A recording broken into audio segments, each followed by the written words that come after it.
আসসালামু আলাইকুম। আশা করি সকলেই ভালো আছেন। আজকে এখন বাজে প্রায় ৫টা বিকাল। একটু বাগানের ভিতরে আসলাম। বাগানের ভিতরে আসার পরে দেখেন, আপনারা তো শুনতেই পারতেছেন যে ঝিঁঝি পোকা ডাকতে আছে। এই ঝিঁঝি পোকার ডাক আসলেও এক সময়ের কালে খুব বিরক্তি লাগতো, কিন্তু এখন ভালো লাগতেছে। ভালো লাগার কারণটা কি?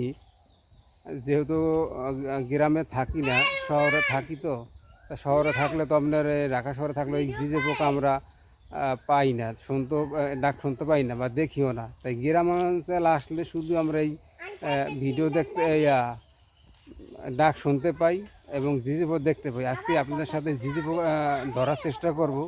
আপনারা তো শুনতেই পারতাম ঝিঁঝে পোকা কীভাবে ডাকতে আছে। চলো আমরা কি ধরার চেষ্টা করে দেখি দিনের বেলা ধরতে পারি কিনা। কই? হ্যাঁ, আরে মোবাইলে দেখা যাইব না।